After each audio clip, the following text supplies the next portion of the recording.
जय श्री कृष्ण। आइए मेरे भाई बहन, भागवत ज्ञान की परिचर्चा में हम लोग पुनः फिर से प्रवेश करें और निवेदन है परम भागवत श्री सुखदेव जी महाराज राजा परीक्षित को यह दिव्य आख्यान सुना रहे हैं। उन्होंने अभी विगत दिनों में उनके मुखारबिंद से हम आप सभी लोगों ने श्रवण किया था महाराज भरत जी का पवित्र आख्यान। आगे बहुत सुंदर सुंदर आख्यान है।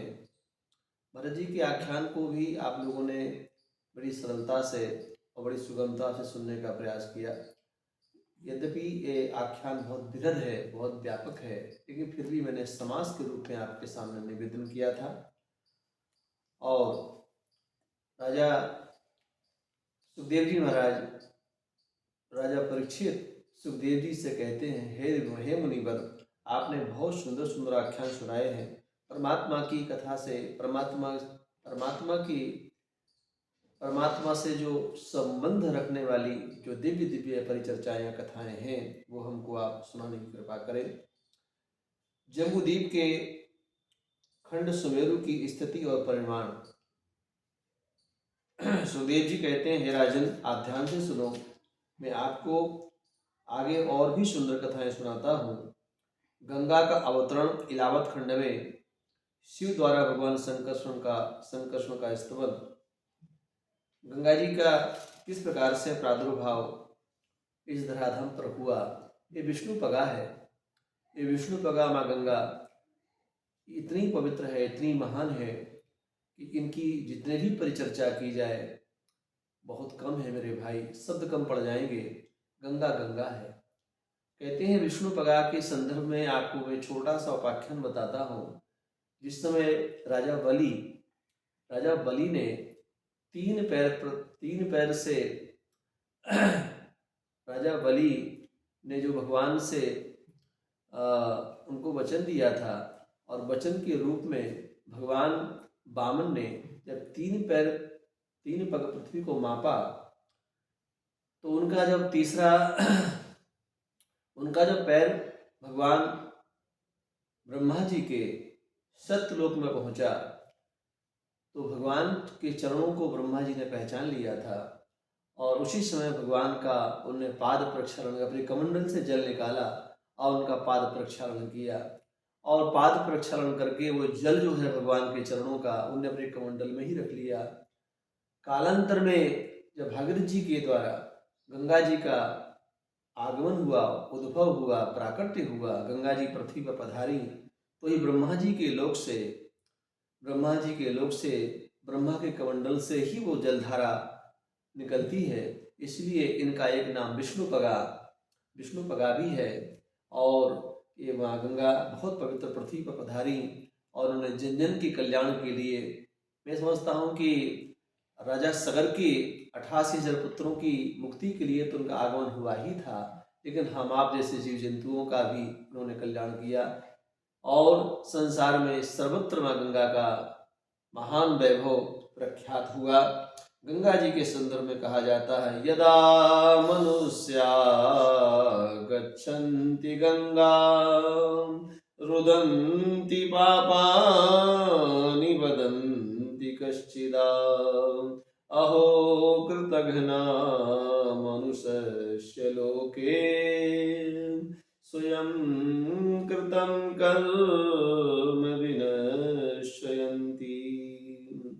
माँ गंगा बहुत महान है। यदा मनुष्या गच्छन्ति गंगा रुदन्ति पापानि वदन्ति कश्चिदा।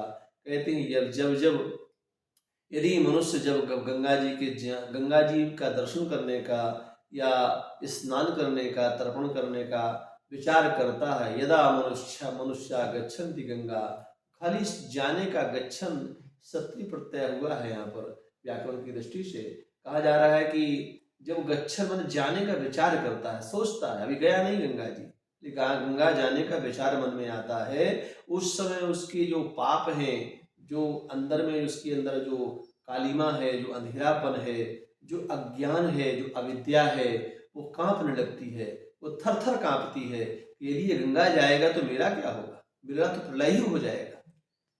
रुदंती पापानी बदंती कश्चिदा, उसके पाप कांपने लगते हैं, हाथ जोड़कर चिल्लाते त्राहिमाम बचाओ बचाओ, मैं कहाँ, हम कहाँ जाएंगे, हम कहाँ रहेंगे।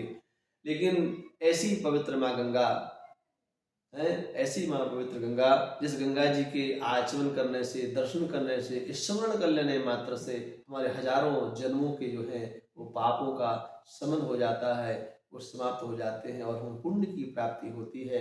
ऐसी पवित्र गंगा का में स्नान कौन नहीं करना चाहेगा। ऐसी माँ गंगा जी के संदर्भ में जो गंगा जी का स्नान नहीं करते हैं वो अपने आप में निंदनीय है।